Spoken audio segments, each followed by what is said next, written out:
혹시 물건을 보실 때 가장 먼저 봐야 될 게 어떤 거라고 생각하시나요? 경매 물건 봤을 때 물건을 찾기가 제일 어렵잖아요. 좋은 물건을 찾기가.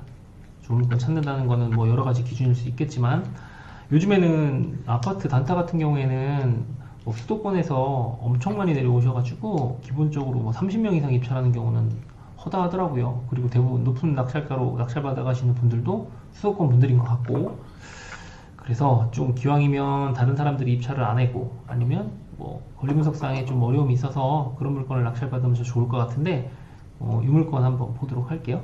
이제 저 같은 경우에는 경매 물건을 볼 때 제일 먼저 매각 물건 명세서 먼저 보라고 하거든요.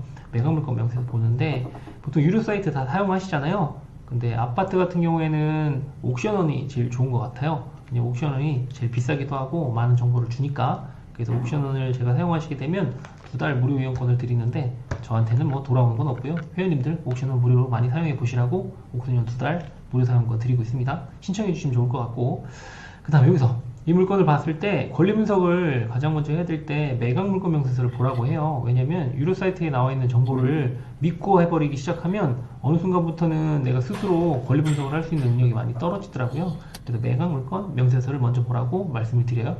물건을 검색하셨을 때 매각 물건 명세서 클릭해 보겠습니다. 매각 물건 명세서가 이렇게 나와 있거든요. 이 중에 매각 물건 명세서에서 뭘 봐야 되냐, 어떤 거부터 봐야 될까요? 혹시 매각 물건 명세서 제일 중요한 게 어떤 걸까요? 여기서 가장 최선순위? 최선순위? 맞습니다. 최선순위를 봐야 되는데 최선순위라고 하는 게 요거죠? 요 박스권이죠? 요게 뭘까요? 요게 소위 저희가 말하는 말소기준 권리가 되겠죠. 말소기준 권리, 얘랑 어떤 게 싸우는 걸까요? 요 밑에 있는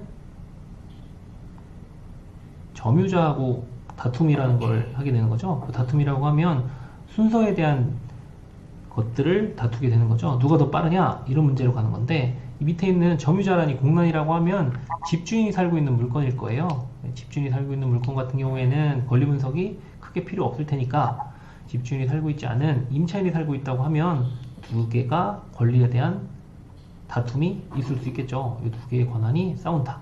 그러면 근저당이라고 하는 거는 은행에서 돈을 빌려준 거니까 은행에서 돈을 빌릴 때 시점이 2023년 2월 22일이 될 테고요. 그 다음 밑에 있는 주택이라는 임차인이 이 안에서 거주를 하고 있는데, 임차인은 권한을 어떤 걸로 권한을 신청했나 보면 여기에 이렇게 전입으로 권한을 본인이 설정을 했어요. 그죠? 이렇게. 그럼 전입을 통해서 권리를 신청했는데 그 전입한 날짜가 언젠가 한번 볼까요? 여기에 2022년 12월 20일, 요거 두 개 권한이 누가 더 빨라를 가지고 배당의 순위가 결정이 되겠죠. 그럼 2023년 2월 20일과 2022년 12월 20일 중에 누가 더 빠를까요? 여기 임차인이 더 빠르죠. 전입을 더 빠르게 넣었다. 혹시 화면이 작으셔서 좀 키워드릴까요? 잠시만요. 더 키워서 다시 해보겠습니다. 여기서 권한이 여기 말소기준 권리 2023년 2월 22일과 그 다음에 여기 있는 안에 점유자가 전입신고한 날짜 2022년 12월 20일이랑 두 개가 누가 더 빨라, 이렇게 권한에 대한 다툼을 통해서 더 빨리 신청한 사람이 배당을 먼저 받아가겠죠. 그러면 은행은 2023년 2월 22일이고 라는 사람은 전입을 2022년 12월 20일 날 넣었으니까 누가 더 빠를까요? 임차인이 더 빠르겠죠?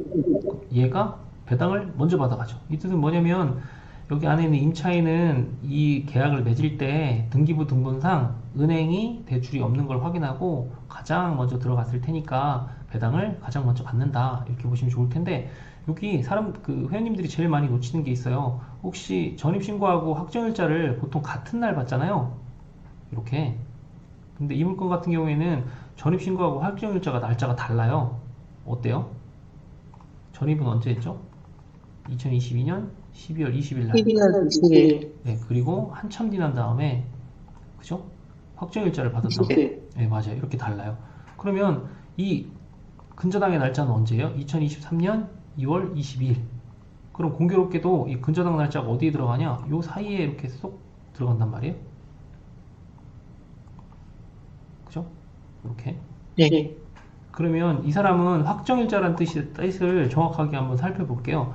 그러면 이 사람은 전입이라서 2022년 12월 20일 날 권한 설정이 된 거고요. 확정일자는 2023년 3월 10일, 그 다음에 최선순위 설정은 2023년 2월 22일. 이러니까 배당은 누가 먼저 받아가나요? 여기서 은행. 은행이 먼저 받아가요. 왜냐면 전입을 넣었음에도 불구하고 뭐가 빠르니까? 확정일자보다 뭐가 빠르니까? 근저당이 빠르니까 네, 배당을 은행이 먼저 받아가요. 그러면 여기서 퀴즈입니다. 한번 맞춰보십시오. 여기에 2022년 12월 22일 날 이 전입 신고된 1억 1천만 원 못 받을까요? 받을까요?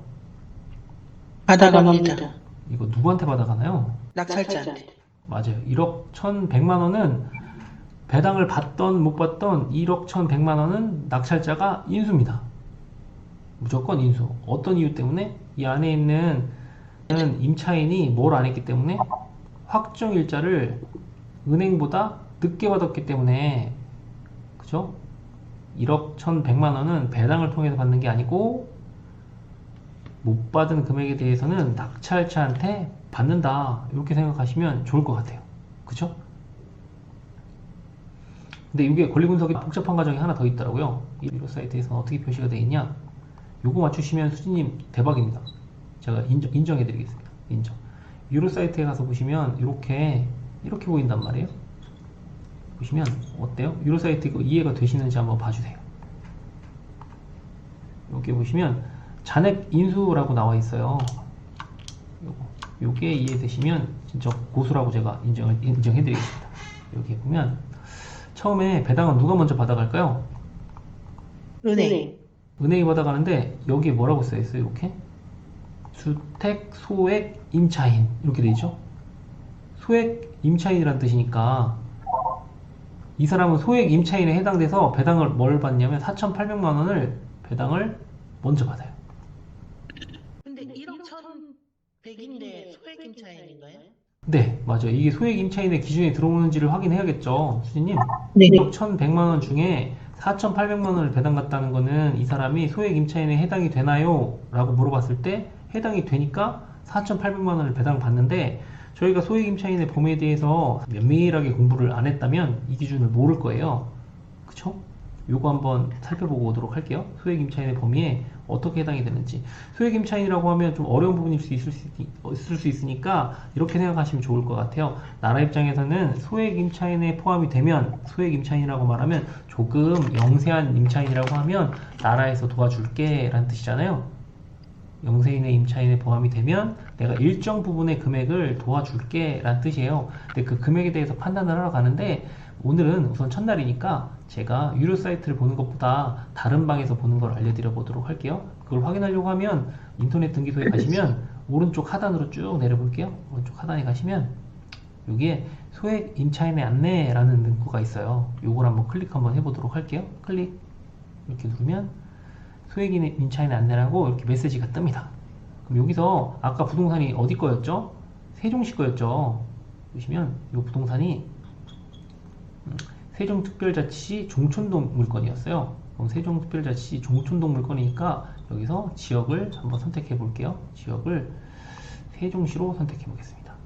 세종시 어디 갔냐? 세종시 이렇게 선택하면 세종시에 이렇게 소액 임차인의 범위가 딱 뜹니다. 그럼 여기서 봐야 될 건 뭐냐? 기준 시점이 되겠죠? 네, 12년에 7월 1일부터는 소액 임차인의 범위가 4천만 원 이하의 전월세를 살고 있다면 1,400만 원까지는 최우선 변제금으로 보호해 줄게, 이런 뜻이잖아요. 그러면 지금 기준으로 볼까요? 2023년 2월 21일이라고 하면 이때 기준으로는 1억 4,500만 원 이하라고 하면 4,800만 원까지는 내가 최우선 변제금으로 보호해 줄게, 이런 뜻이잖아요. 그러면 시간이 지나면 지날수록 임차인의 보증금의 범위도 이렇게 커졌고요. 최우선 변제금으로 받을 수 있는 돈도 이렇게 커졌죠. 세종시 같은 경우에는 1억 4,500만 원 이하에 살고 있다면 4,800만 원까지 보호해 줄게 라는 뜻이잖아요. 근데 여기서 가장 많이 놓치는 게 어떤 부분일까요? 기준 시점이거든요. 이 기준 시점. 이 기준 시점은 어떤 기준일까요? 근저당. 맞아요. 이게 기준 시점이라는 건 근저당 기준이에요. 왜냐면 은행에서 대출을 발생시킬 때 방빼기 금액이 이 기준으로 방빼기를 해주는 거잖아요. 그렇죠? 2012년 7월 1일 날 만약에 대출해줬다고 하면 그때 방빼기 금액은 아마도 1,400만 원이었을 거예요. 예를 들어 지금 2023년 2월 21일 날 대출을 실행해줬다고 하면 그때의 방빼기 기준은 4,800만 원 이렇게 되는 거죠. 그래서 은행 입장에서는 LTV 60% 대출을 해주고 방빼기 금액까지 제하고 대출을 해주는 게 은행일 테니까 이 금액을 아시면 좋겠죠. 그럼 아까 물건으로 돌아가서 이 금액이 맞는지 한번 필터링을 한번 해볼까요? 여기 4,800만 원이라고 나와 있었단 말이에요. 이 4,800만 원을 최우선 면적으로 빼주는데 이 기준이 언제냐? 이 기준이 언제일까요? 근저당이 발생한 기준이 되겠죠. 그럼 근저당이 언제 발생되는지를 보러 가려고 하면 저희는 유로 사이트를 보기보다는 스스로 공부를 해야 되는 거니까 그 입장에서 봤을 때는 등기부 등본을 봐야 가장 먼저 확인이 가능합니다. 그럼 등기부 등본을 보러 가보도록 할게요.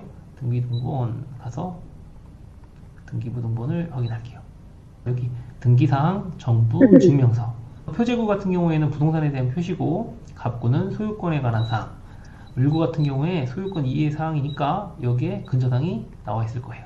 2023년 2월 21일 날 대출을 실행했어요.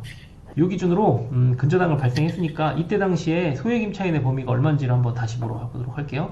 소액임차인의 범위가 얼마인지 2023년 2월 21일 이후에 대출을 실행했다고 하면 1억 4,500만원 이하의 전세를 살고 있다면 최우선 변제금으로 4,800만원까지 보호해 줄게 이런 뜻이었으니까 지금 경매물건으로 다시 돌아가 보면 이 느낌이 정확히 이해가 될 거예요.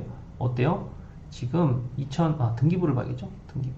등기부에 보면 근저당을 발생시킨 날짜가 2023년 2월 12일이니까 아까 1억 4,500의 범위에 들어간다고 하면 4,800만원까지 보호해 줄 테니까 임차인은 얼마의 전세에 살고 있었죠? 1억 1,100만원에 살고 있으니까 소액 임차인의 범위에도 들어가고 배당 금액은 4,800만원까지 보호를 받을 수 있었다 이렇게 보시면 될 거예요.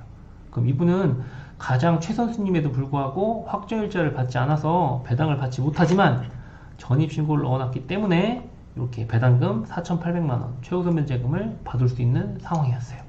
그러면 최우선 면제금을 받으려고 하면 확정일자 전입신고를 넣어놓고 배당 신청을 해야 할까요? 하지 안 해도 받을 수 있을까요? 해야 받았죠. 맞아요. 배당 신청도 해야 받을 수 있어요. 그러면 여기 매각물건 명세서를 통해서 한번 다시 볼게요. 이분은 배당 신청을 했는지 한번 확인해 볼게요. 어떠냐? 1억 1,100만원에 보증금에 살고 있고 차임 25만원, 월세 25만원이라는 뜻이겠죠. 전입신고를 넣었고요. 확정일자는 공교롭게도 말소기준 권리보다 뒤에 넣었지만 배당 신청을 2025년 2월 12일 날 했기 때문에 최우선 변제금 4,800만원을 가장 먼저 받을 수 있었다. 확정일자를 만약에 넣었다고 하면 이분 1억 1,100만원을 누구보다도 먼저 받았을 거예요. 4,800 먼저 배당을 받고 확정일자를 은행보다 늦게 받았기 때문에 은행에서 3억 1,500만원을 배당을 받고 여기서 경매가 아마 끝난다고 하면 나머지 못 받은 금액 얼마겠죠? 1억 1,100만원에서 4,800만원만 배당을 받고 나머지 못 받은 6,300은 인수 이렇게 떠버리게 되는 거죠. 그러니까 인수금액은 낙찰자가 인수해야 한다 이런 뜻이에요. 만약 이분이 소액임차인에 들지 않았다고 하면 아마도 1억 1,100만원을 모두 인수하는 상황이 생겼을 텐데 다행히도 이렇게 4,800만원은 최우선 면제금으로 배당을 받고 6,300만원은 낙찰자가 인수하는 상황이 펼쳐질 거예요. 그러면 이거 지금 권리분석 같은 경우에 제가 간단하게라도 설명을 드렸는데 이렇게라도 권리분석을 한다고 하면 어떨 것 같으세요? 입찰 경쟁률이 40명 50명 입찰하진 않겠죠. 좀 적게 입찰을 경쟁을 펼치지 않을까요? 네. 맞아요. 형님이 지금 그 댓글 주신 것처럼 은행에서 확정일자를 안 한 걸 알고 대출 금액을 산정했을까요? 맞아요. 그렇기 때문에 3억 6천만 원까지도 대출을 받을 수 있었던 것 같아요. 물론 이거 등기부등본을 보면 더 재밌는 상황이긴 하지만 등기부등본까지 보기에는 오늘은 조금 시간이 부족할 것 같고 등기부등본을 꼼꼼히 살펴보면 나중에 명도까지도 해결할 수 있는 상황이긴 합니다. 이렇게 권리분석이 조금 들어갔잖아요. 이렇게 최우선 변제금 주택임차인의 소액임차인 때문에 최우선 변제금을 받고 그 다음에 이분은 확정일자를 받지 않았기 때문에 나중에 낙찰자가 인수금액이 생긴다 이런 허들이 있을 수 있을 테니까 낙찰금액을 산정했을 때 그 금액에서 6,300만원 빼고 입찰을 들어가시면 됩니다. 그럼 이거 낙찰받고 나서 대출을 만약에 받는다고 하면 은행에서는 어떨 것 같으세요? 6,300만 원 인수 금액이 있잖아요.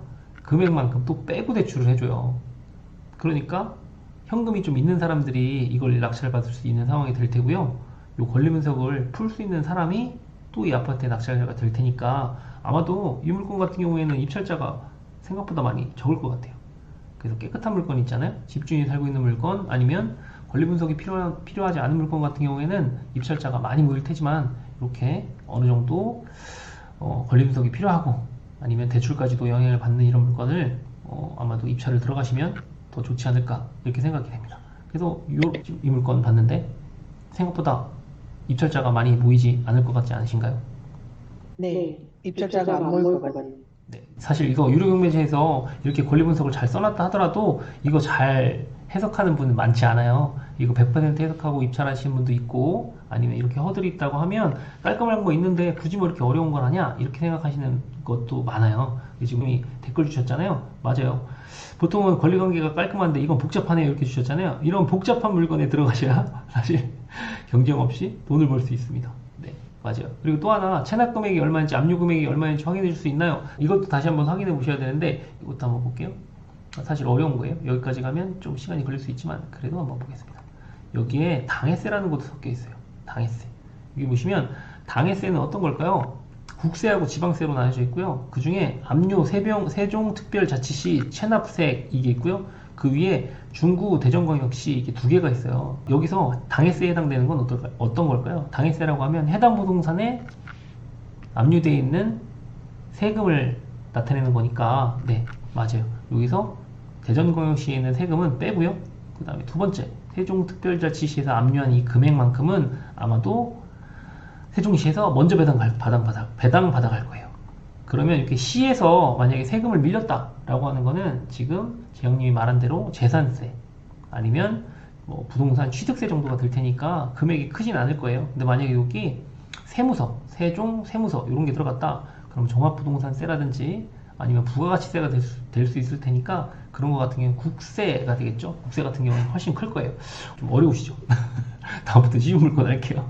이렇게 해서 지금 낙찰자가 인수금액이 지방세만큼은 더 커질 수 있겠다까지 판단하시면 좋을 것 같아요. 물론 이런 물건 입찰해야 되는 이유는 아까 말씀드렸지만 진짜 복잡하잖아요. 이거 다 섞여 있잖아요. 소액임차인, 그 다음에 당해세 섞여 있고, 그 다음에 권리분석, 아까 말했던 확정일자를 받지 않았기 때문에 인수금액 은행보다 배당을 뒤에 받는다. 여기까지 섞여 있으니까 이거 모두 해결하고 낙찰받는 사람 생각보다 많지 않을 거예요. 이렇게 복잡한 물건 안 해도 난 다르게 쉬운 물건 해도 충분히 돈 버는데 뭐 이렇게 어려운 물건을 해 라고 대부분 생각하시겠지만 이런 물건에 입찰하셔야 돈을 벌 수 있다 라고 생각하시면 좋을 것 같아요. 어떠신가요? 댓글로 문의 주셔도 되고요. 등기부등본도 한번 보도록 하겠습니다. 등기부등본을 통해서 저희가 알 수 있는 게 뭐가 있을까요? 부동산의 히스토리죠. 부동산의 히스토리 한번 볼까요? 사실 이게 제일 재밌습니다. 이 아파트가 진주 꽤 오래된 아파트예요. 근데 그럼에도 불구하고 소유권 이전은 언제 했는지 한번 볼게요. 소유권 이전은 2023년 1월 31일 날 이때 소유권 이전을 처음 했어요. 그게 무슨 뜻이냐면 2016년 11월 17일 날 준공된 아파트인데 소유권 이전을 언제 했냐? 2023년 1월 31일 날 했다. 근데 그때 2016년 11월 17일 날 주식회사 한건설에서 가지고 있다가 23년 1월 31일 날 소유권 이전했다. 이 아파트 사실 임대 아파트였어요. 확정 분양가가 얼마였냐? 1억 9,600이었던 아파트를 이제 확정 분양가를 통해서 2023년 1월 31일 날 소유권 이전을 한 거예요. 근데 소유권 이전을 누가 몇 년생에 했는지 혹시 보이세요? 38년생이 소유권 이전을 해왔단 말이에요. 38년생이면 나이가 어떻게 되나요? 90 가까이 되셨잖아요. 그쵸? 90 가까이 되신 분이 요거를 취득해왔다는 게 사실 현실적으로 잘 안 와닿죠. 이 사람이 대출 받았잖아요. 대출을 받으려면 을구로 가서 봐야 되죠. 을구 가서 보면 을구에 3억 6천만 원을 대출을 받았단 말이에요. 언제? 취득하고 나서 한 달 뒤에. 한 달 뒤에 3억 6천을 대출을 받았다는 건 38년생이. 이거 38년생 할머니가 여기 은행에 가서 자사했다는 거 쉽지 않은 일이잖아요. 아들 아니면 딸. 네, 맞아요. 자녀분이 분명히 이거 대출받게 했을 거예요. 대출받게 하고 더 웃긴 건 이 사이에 소유권 이전하고 은행에서 대출받는 그 사이에 임차인도 넣었어요. 1억 1,500에 25만 원의 월세까지. 그러면 이 부동산의 히스토리가 보이죠? 이거 어떻게 한 건가요? 이 부동산을 통해서 시세보다 더 많이 돈을 땡겨오고 경매로 매각시킨 거죠. 그럼 여기 소유자 38년생 할머니 있죠? 이분은 신용불량자가 될 테고, 그 다음에 은행에서 다시는 대출을 받을 수 없겠지만 나머지 이 행위를 한 사람에 대해서는 피해가 없을 테니까 네, 요거 물건은 이렇게 경매로 끝나는 상황이었어요. 그럼 명도는 어떨까요? 이 안에 있는 임차인, 네, 지금 주택공사가 지금 가져가고 있고 나머지 금액에 대해서 다 배당을 받거나 못 받거나 금액을 다 주게 될 테니까 결코 어려운 상황은 없겠죠. 그럼 이렇게 명도까지 한 세트로 쫙 볼 수 있는 물건이었어요. 여기서 해결해야 될 허들도 되게 많아 보이시잖아요. 이제 숙제들도 많이 풀어야 될 것 같은데 이런 문제를 풀 수 있는 사람이 낙찰자가 결국 될 테니까 네, 아마도 경쟁 없이 낙찰이 되지 않을까 싶습니다. 네, 그죠? 채권 합계액이 네, 4억 7,100인데 네. 그만큼의 값어치가 되는 아파트인가요? 지금 감정평가 금액을 3억 6,800으로 했잖아요. 네이버 부동산을 통해서 보셔도 되고 그래픽상으로 봤을 때는 호갱노는 아실이 더 좋단 말이에요. 제가 자주 쓰는 것 중에 하나가 아실 디스코, 리치고, 호갱노 이렇게 했거든요. 오늘은 호갱노로 한번 볼까요? 오랜만에 호갱노 가재마을 6단지 검색해 보겠습니다. 6단지 세경 이겁니다. 이 아파트네요. 여기서 보시게 되면 클릭 한번 해볼게요. 오른쪽에 보시면 평수가 31평 단일 평수네요. 단일 평수 중에 밑으로 내려서 편지 한번 보도록 할까요? 3억 7,300, 3억 7천, 3억 6,300, 3억 8천, 3억 8천 이 정도로 찍혔는데 층수는 뭐 11층, 19층, 10층 이렇게 찍혔으니까 아마도 3억 7천, 3억 6천 사이에 거래가 되는구나. 요즘에 그쵸? 요즘 기준으로 이 정도의 거래가 되니까 괜찮은 거래 가격이구나. 생각보다 세대수가 많지 않음에도 불구하고 이렇게 거래가 매달 하나씩 찍혔다는 거는 나중에 팔릴 수 있다는 가능성이 상당히 크다는 뜻이죠. 제일 좋은 거는 거래량이 제일 많으면 좋아요. 예를 들어 회원님들이 제일 어려워하는 것 중에 하나가 시골에 있는 아파트 낙찰 받을 때 이거 과연 팔릴까? 이런 고민 되게 많이 하신단 말이에요. 그거에 대한 검증은 어떻게 하는 거냐? 이렇게 실거래가가 한 달에 한 건 이상 꾸준히 찍혔다는 거는 거래가 된다는 뜻이니까 이렇게 실거래가가 얼마나 찍혔는지를 반드시 판단하시면 이 물건을 내가 나중에 낙찰 받고 잘 팔릴 수 있을까라고 보시면 좋을 것 같아요. 뭐 이런 것들은 필터링을 한번 해주시면 좋을 것 같아요. 2025년 6월 12일 날 3억 7,500 찍힌 거 있고 그 밑에 한번 볼까요? 2025년 5월 31일 날 3억 3천이었는데 이건 2층이잖아요. 청수가 이렇게 낮다 하더라도 이게 이렇게 거래되는 게 맞나? 이런 거 같은 경우는 임장 나가셔가지고 부동산 사장님한테 직접 물어보시는 게 맞아요. 너무 낮으니까. 이 밑에 2025년 5월 7일 날 2억 1,900에 매도했다는 건 직거래일 테니까 요거는 아마 아는 사람들끼리 지인 거래일 가능성이 크니까 이 정도로 아마 시세 파악을 해보게 되면 아마도 3억 7천 정도가 아닐까? 시세가 이렇게 생각하고 이거에 입찰을 준비하시면 될 것 같아요. 감정평가사님도 3억 6,800을 감정하셨네요. 이거로 봤을 때는 감정평가사님의 감정 금액이 그렇게 나쁘진 않구나 라고 보시면 될 거예요. 그래서 보시면 아파트 같은 경우에 저희 회원님들도 입찰을 많이 하시고 계시는데 어려운 이유 중에 하나가 경쟁이 요즘에 되게 심하거든요. 왜냐면 수도권하고 경기도 쪽에서는 아예 대출이 안 나오니까 입찰이 되게 어려운 상황인 것 같아요. 대출을 일으켜서 보통 아파트를 낙찰받거나 부동산을 낙찰받잖아요. 왜냐면 내 돈이 조금 묶인 상태에서 돈을 벌 수 있으니까. 근데 지금 수도권 같은 경우에는 실거주를 해야 되는 조건이 붙어버려서 지금은 지방으로 많이 입찰을 오시는 것 같습니다. 네, 그래서 이런 물건 입찰해 보시는 건 어떨까 싶습니다. 어렵잖아요. 어려운 만큼 해결하는 만큼 저한테 큰 가치로 돌아올 테니까 이런 조금 어려운 물건, 허들 있는 물건 입찰해 보시면 좋을 것 같습니다. 입찰 가격은 어느 정도 잡아야 할까요? 이거는 시세 조사를 잘 하셔야 되는데요. 예를 들어서 어떤 것들은 이제 90% 언저리에 낙찰을 받는 것도 있고요. 이렇게 좀 허들이 있으면 최소한 그것보다는 더 낮은 가격에 낙찰이 되거든요. 근데 문제는 여기 인수금액이 있잖아요. 인수금액 잘 따지셔가지고 본인이 입찰하겠다는 금액에서 인수금액만큼 빼고 입찰을 들어가셔야 되는 게 맞아요. 이 물건 같은 경우에 지금 100%에 있잖아요. 저는 사실 물건 100%부터 봐야 된다고 항상 회원님들한테 말씀드리거든요. 100%부터 봐야 남들보다 더 많은 정보를 얻을 수 있다. 이거는 부동산 임장을 가셔도 마찬가지예요. 부동산에 가서 물어봤을 때 그 물건을 찾아가서 물어보게 되면 그 공인중개사 사장님이 그 물건 경매에 나왔나요? 라고 거꾸로 물어보면서 더 많은 정보를 얻을 수 있습니다. 그래서 기왕이면 100%일 때부터 시세조사, 물건조사를 하시면 좋을 것 같습니다. 입찰 가격은 한번 디테일하게 봐야 될 것 같습니다. 네. 대출 같은 경우에는 진짜 케이스 바이 케이스인 것 같아요. 인수금액이 있으면 대출을 안 해준다라는 기준으로 보시는 게 맞고요. 그럼에도 불구하고 인수금액을 빼고 대출을 해주는 은행이 있어요. 근데 예를 들어서 2억 정도 되는 아파트에 인수금액이 한 1억 5천 되잖아요. 그럼 은행에서 대출 안 해주겠죠.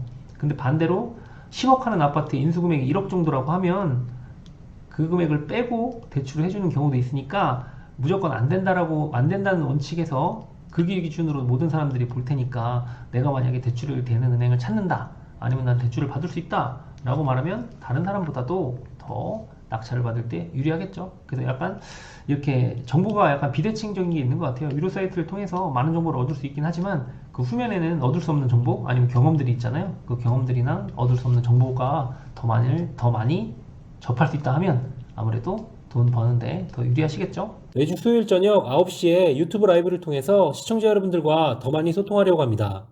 궁금하신 사항 있다면 아래에 댓글 주시거나 채팅방에 들어오셔서 질문해 주세요. 좋아요, 댓글, 알림 설정도 부탁드립니다. 감사합니다.